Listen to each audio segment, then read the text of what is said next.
போலிச் செய்திகளின் பின்னணியில் உள்ள மனோதத்துவத்தை முதல் பாகத்தில் பார்த்தோம்.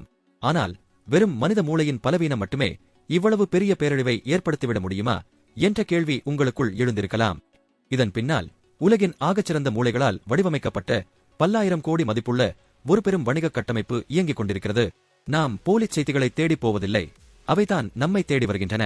நாம் இன்று பயன்படுத்தும் சமூக ஊடகங்களின் முதன்மை நோக்கம் என்ன தெரியுமா? உங்களுக்கு உண்மைகளை வழங்குவது அல்ல, உங்களை எப்போதும் தங்கள் திரையிலேயே பிடித்து வைத்திருப்பது மட்டும்தான். இதனை கவன ஈர்ப்பு வணிகம் என்கிறார்கள். நீங்கள் ஒரு தளத்தில் எவ்வளவு நேரம் செலவிடுகிறீர்களோ அவ்வளவு விளம்பர வருவாய் அந்த நிறுவனங்களுக்கு கிடைக்கிறது. உங்களை ஒரே இடத்தில் கட்டிப்போட அவர்களுக்கு ஒரு தூண்டில் தேவைப்படுகிறது. அந்த தூண்டில்தான் உணர்ச்சிகளை தூண்டும் செய்திகள். இதற்கு மிகச்சிறந்த உதாரணம் உலகையே உலுக்கிய பெருந்தொற்று காலங்கள். பூண்டு சாப்பிட்டால் நோய் குணமாகும் என்றோ ஒரு குறிப்பிட்ட கதிர்வீச்சுதான் இதற்கு காரணம் என்றோ பரவிய போலி செய்திகள் பல கோடி மக்களை உண்மை மருத்துவத்தை விட்டு விலகச் செய்தன. அதேபோல புதிய 2000 ரூபாய் நோட்டுகள் அறிமுகமான போது அதற்குள் அதிர்வலை உணரி இருக்கிறது என்று பரப்பப்பட்ட செய்தி எந்தவொரு அடிப்படை தொழில்நுட்ப ஆதாரமுமின்றி வெறும் சுவாரஸ்யம் என்ற ஒரே காரணத்திற்காக நாடெங்கும் காட்டுத்தீயாய் பரவியது. இன்னும் சொல்லப்போனால் உலக பாரம்பரிய அமைப்பான யுனெஸ்கோ இந்தியாவின் தேசிய கீதத்தை உலகின் மிகச்சிறந்த தேசிய கீதம் என்று அறிவித்ததாக பல வருடங்களாக உலாவரும் செய்தி மற்றொரு சான்று. பெருமிதம் என்ற உணர்ச்சியை தூண்டியதால் மக்கள் இதன் உண்மைத்தன்மையை ஒருமுறை கூட சோதிக்காமல் பகிர்ந்து மகிழ்ந்தார்கள். மறுபுறம் ஏழை எளிய மக்களின் உழைப்பை சுரண்ட ஒரு குறிப்பிட்ட செயலியை பகிர்ந்தால் அல்லது அதன் இணைப்பை அழுத்தினால் நிமிடங்களில் பல்லாயிரம் ரூபாய் சம்பாதிக்கலாம் என்று பரப்பப்படும் பேராசை தூண்டில்கள் இறுதியில் பலருடைய வங்கிக் கணக்குகளையே காலி செய்கின்றன. இணையத்தின் கணினி வழிமுறைகள் மனிதர்களின் விருப்ப வெறுப்புகளை கண்காணிப்பதில் வல்லவை. நீங்கள் ஒரு குறிப்பிட்ட அரசியல் கருத்துடையவராக இருந்தால் உங்கள் திரையில் தொடர்ந்து அதே போன்ற செய்திகளை தோன்றும். உங்களுக்கு பிடிக்காத மாற்றுத் தரவுகள் முற்றிலும் மறைக்கப்படும். இதன் விளைவாக உங்களைச் சுற்றி ஒரு அதிர்வு அறை உருவாகிறது. அங்கு உங்கள் சொந்த குரலை எதிரொலித்து உங்கள் நம்பிக்கைகளை மேலும் தீவிரமாக்குகிறது. நீங்கள் ஒரு கூட்டு பிரமைக்குள் தள்ளப்படுகிறீர்கள்.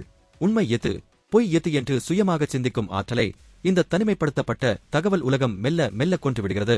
அடுத்ததாக இதில் செயற்கை நுண்ணறிவு மற்றும் ஆழ்ந்த போலி தொழில்நுட்பங்களின் வருகை இந்த ஆபத்தை அடுத்த கட்டத்திற்கு எடுத்துச் சென்றுள்ளது.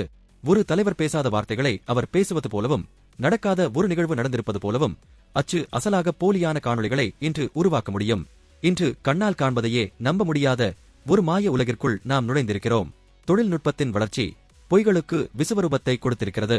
இது வெறும் தனிமனித பிரச்சனை மட்டுமல்ல, ஒரு சமூகத்தின் ஜனநாயகம், அமைதி மற்றும் பொது ஆரோக்கியத்தையே சீர்குலைக்கும் ஆயுதம். ஒரு தவறான மருத்துவ செய்தி சில நிமிடங்களில் பரவி பல உயிர்களை பறிக்கக்கூடும். ஒரு போலியான கலவரச் செய்தி பல ஆண்டுகால மனிதநேயத்தை சாம்பலாக்கக்கூடும்.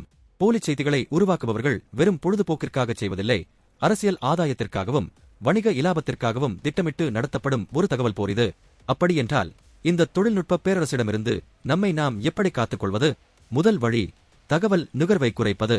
காலையில் கண் விழித்தது முதல் இரவு தூங்கும் வரை இடைவிடாது வரும் தகவல்களை உள்வாங்குவதை நிறுத்துங்கள். இரண்டாவதாக, ஒரு செய்தி உங்களை வந்தடையும் போது இது யாருக்கு இலாபம் என்ற கேள்வியை எழுப்புங்கள். அந்த செய்தி பரவுவதால் யாருடைய வணிகம் வளர்க்கிறது அல்லது யாருடைய அரசியல் பலப்படுகிறது என்று சிந்தித்து பாருங்கள். இறுதியாக தொழில்நுட்பத்தை தொழில்நுட்பத்தாலேயே எதிர்கொள்ளுங்கள். இன்று சர்வதேச அளவில் அங்கீகரிக்கப்பட்ட பல உண்மை சரிபார்ப்பு அமைப்புகள் இயங்குகின்றன. ஒரு செய்தி சந்தேகத்திற்குரியதாக இருந்தால் உடனே அதனை இந்த தளங்களில் சரிபார்க்கும் பழக்கத்தை உருவாக்குங்கள். நினைவிருக்கட்டும், நாம் வாழும் இந்த டிஜிட்டல் யுகத்தில் அறியாமை என்பது தகவல்கள் இல்லாதது அல்ல, மாறாக போலியான தகவல்களால் நம் மூளை நிரப்பப்பட்டிருப்பதுதான். அடுத்த முறை உங்கள் திரையில் ஒரு பரபரப்பான செய்தி தோன்றும் போது கணினி வழிமுறைகளின் தூண்டிலில் சிக்கிவிடாதீர்கள். விழிப்புணர்வே நமது ஒரே பாதுகாப்பு. ஏனெனில் தகவல்களின் பெருவெள்ளத்தில் அடித்துச் செல்லப்படாமல் கரையேறுவதற்கான வழியை கண்டறிவதே இந்த நூற்றாண்டின் ஆகச்சிறந்த அறிவுத்திறன்.